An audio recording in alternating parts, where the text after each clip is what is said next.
मुलाकात भी होनी जानी है। ईशान जी आपके पास आते हुए प्रेम शुक्ला जी और उसके बाद मैं बाकी मनोज काका जी आपके पास आऊंगी।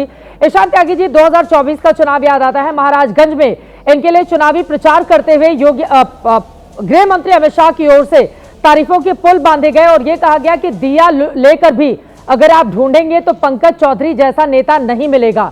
इतनी तारीफें की। तो अब पंकज चौधरी कुर्मी वोटर, पिछली बार आप लोगों को कुर्मियों ने वोट किया था, लेकिन उसमें बड़ा डेंट पड़ेगा क्या 2027 में? चित्रा जी देखिए, अब आपने करी है मुद्दे की बात। मुद्दे की बात यह है कि यह बात किसी से पूरे प्रदेश में नहीं छिपी हुई है। उत्तर प्रदेश में आप बच्चे बच्चे से पूछेंगी तो सबको यह मालूम है कि योगी आदित्यनाथ में, जो कि मुख्यमंत्री हैं, और अमित शाह में इस समय ठनी हुई है। अब से नहीं, पिछले 2 साल से ठनी हुई है, क्योंकि यह लड़ाई है कि दोनों नंबर 2 बनना चाहते हैं। ये बीजेपी में सत्यता है, इसको आप नकारना चाहे नकार दे, पब्लिक को ये बात मालूम है, पब्लिक के बीच में ये बात है। तो इसीलिए आप ये देखेंगी कि जिस व्यक्ति को ये सेलेक्ट करने जा रहे हैं चौधरी साहब को, इन चौधरी साहब को गोरखपुर से ही लाके, गोरखपुर के ही जो मुख्यमंत्री गोरखपुर से आते हैं, उनकी लुटिया डुबोने का काम अमित शाह ने यहां पे सेट कर दिया है।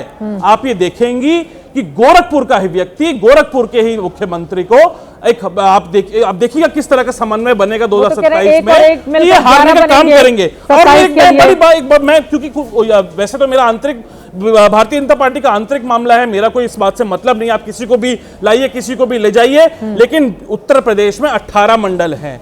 वेस्टर्न उत्तर प्रदेश में आप देखिए, सेंट्रल में देखिए, मेरठ देखिए, सहारनपुर देखिए, मुजफ्फरनगर देखिए, आगरा देखिए, इस तरह जितने भी वेस्टर्न और सेंट्रल वाला जो इलाका है उत्तर प्रदेश का, वहां के जो भारतीय जनता पार्टी के कार्यकर्ता हैं, मुझे लगता है वो केवल और केवल अपने आप को ठगा हुआ महसूस कर रहे हैं। वो अपने आप को ये महसूस कर रहे हैं कि हमें सिर्फ दरी बिछाने के लिए अब तक अध्यक्ष तो पश्चिमी यूपी के ही थे, भूपेंद्र चौधरी भारतीय जनता पार्टी के। नहीं, आप ही देखिए ना, मुख्यमंत्री भी गोरखपुर मंडल से आते हैं। आप ही ने ये बात बोली, गोरखपुर से मुख्यमंत्री भी आते हैं, और उसी के बाद गोरखपुर से अभी चौधरी साहब भी आने लगे हैं। अब आइए देखिए, बहुत महत्वपूर्ण बात पे, क्योंकि यहाँ पे जातीय जनगणना की बात हुई थी और हमारे यहाँ पे एक साथी बोल रहे थे कि जातीय जनगणना कांग्रेस ने नहीं उठाई। जाके पढ़ के आइए, जातीय जनगणना का मुद्दा अगर किसी ने उठाया था तो नेता प्रतिपक्ष राहुल गांधी जी ने उठाया था कि हम इस देश में जातीय जनगणना करवा के रहेंगे। और यह भारतीय जनता पार्टी की केंद्र की सरकार थी जिसने सुप्रीम कोर्ट में हलफनामा दायर किया था कि देश में जातीय जनगणना नहीं होगी, और जातीय जनगणना का जो प्रस्ताव है वो अब जातीय जनगणना की बात होगी तो पूछा जाएगा 2011-12 में जो जातीय जनगणना आपने कराई थी, आंकड़े क्यों छिपा लिए थे?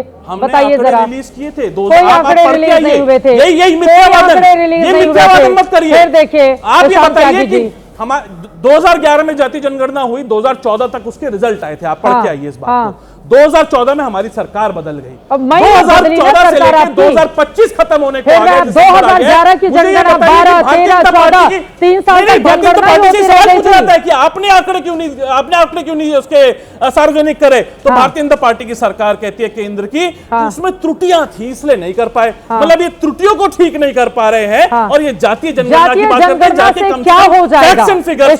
सवाल मुझसे पूछिए। जातीय जनगणना 1931 में हुई थी और उसके बाद जब भी हुई उसके आंकड़े जारी नहीं किए गए, छिपा लिए गए या उसमें कुछ कमी लेकर आई गई। ईशान त्यागी जी, और आपकी सरकार तो 70 सालों तक रही। जातीय जनगणना इतनी जरूरी थी तो करवा लेते ना। 11 साल की बीजेपी से ही सारी उम्मीदें रहती है। 2011 में जो सेंसस हुआ था, खैर 2011 के बाद तो ये सेंसस भी नहीं करवा पाए हैं। अरे भाई साहब, आपके बीच में नहीं बोला था। सोशियो इकोनॉमिक कास्ट सेंसस जो है वो कांग्रेस पार्टी की सरकार ने 2011 देखे जाने की क्या जरूरत है? आंकड़े भी जारी करने शुरू किए थे, लेकिन भारतीय जनता पार्टी ने उसके आंकड़े रोक दिए और मना कर दिया। हमारे नेताओं के क्या इतने बुरे दिन आ गए हैं? सत्ता पक्ष और विपक्ष के नहीं, ईशान त्यागी जी, आखिरी बात, सत्ता पक्ष या विपक्ष के हमारे नेताओं के कितने बुरे दिन आ गए हैं कि उनको गरीबों को देखने के लिए जाति जनगणना करानी पड़ी है। गरीबी आपको नजर नहीं आती है क्या कि कौन गरीब है कौन अमीर है? बिल्कुल पता होना चाहिए। और सवाल उनके ऊपर भी उठाना चाहिए जो लाखों करोड़ों रुपए कमाकर उसके बावजूद भी गरीबों का लाभ छीन लेते हैं। अंतिम पंक्ति में अगर कोई व्यक्ति खड़ा हुआ है तो बिल्कुल पता होना चाहिए कि उसके पास कितने संसाधन है। बिहार में हुई थी ना जातिगत सर्वे हुआ, क्या फायदा हुआ?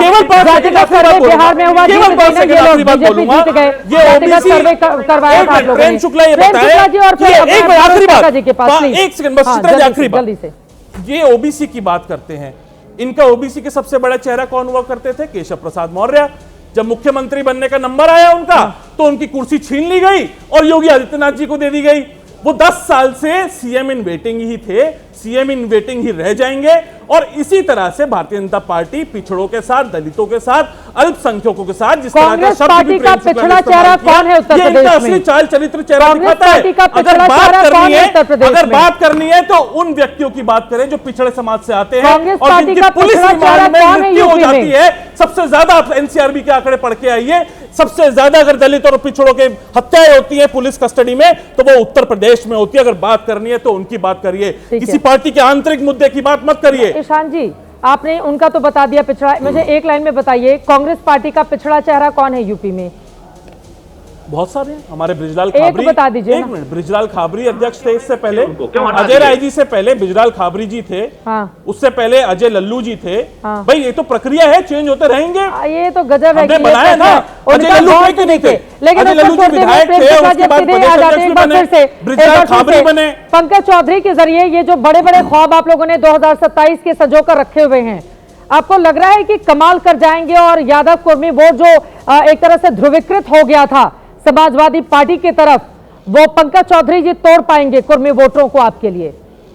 प्रेम शुक्ला जी, देखिए, भारतीय जनता पार्टी तो सबका साथ, सबका विकास, सबका विश्वास की राजनीति करती है। भारतीय जनता पार्टी जातिगत विभाजन को रोकने का हमेशा प्रयास करती है। और कहाँ भाई, आप जो है 33 सीटें हैं और समाजवादी पार्टी को 36 सीटें मिली हैं, 3 सीटों का अंतर भारतीय जनता पार्टी के समक्ष। 2014 में समाजवादी पार्टी 5 सीट पाई थी, 2019 में 5 सीट पाई थी, 33 और 37 का 4 सीट का अंतर है ना जी। और जो है, आप महाराष्ट्र का चुनाव आपको याद होगा, लोकसभा चुनाव में महाराष्ट्र में भारतीय जनता पार्टी के नेतृत्व में एनडीए पिछड़ा था, लेकिन जब विधानसभा चुनाव हुए तो 3/4 बहुमत मिला है, 3/4 बहुमत।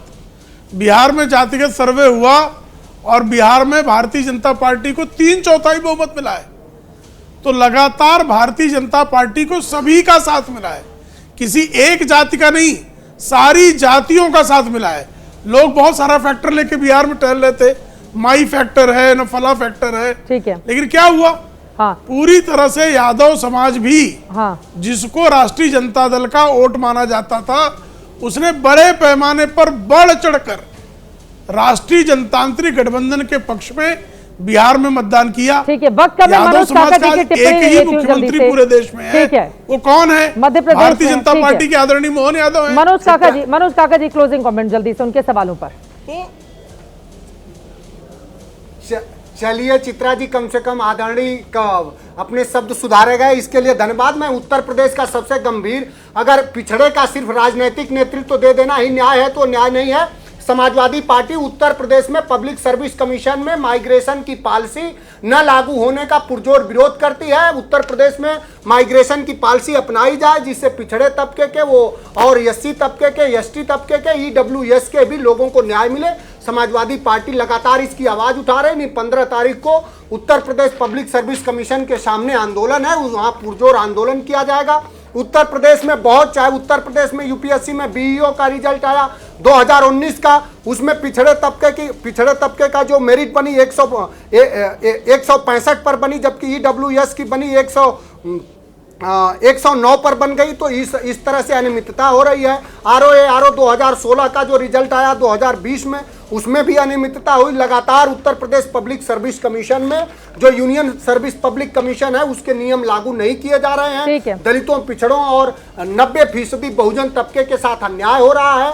उनको उन्हीं के आरक्षित वर्ग में ही दफनाया जा रहा है, जबकि जो संविधान का अनुच्छेद 16(4) ये कहता है कि आरक्षण मेरिटोरियस लोगों के लिए नहीं है, कमजोर लोगों के लिए है। तो उत्तर प्रदेश में अगर सच में योगी आदित्यनाथ जी, अगर योगी मोदी जी चाहते हैं कि अगर पिछड़ों और दलितों का कल्याण हो, तो Uttar Pradesh public service commission में, एसएससी में माइग्रेशन की पॉलिसी अपनाई जाए। ठीक है, वक्त हमें इतने की इजाजत देता है। तमाम मेहमानों का बहुत धन्यवाद हमारे साथ चर्चा का हिस्सा बनने के लिए। मुद्दे कई हैं, देखना दिलचस्प रहेगा 2027 में कौन पड़ता है किस पर भारी। लेकिन गोरखपुर से ये डबल इंजन उत्तर प्रदेश में लगाकर दिल्ली से आला कमान ने बड़ा संदेश दिया है। अब इस संदेश का असर कितनी दूर तक जाता है, ये देखना महत्वपूर्ण रहेगा।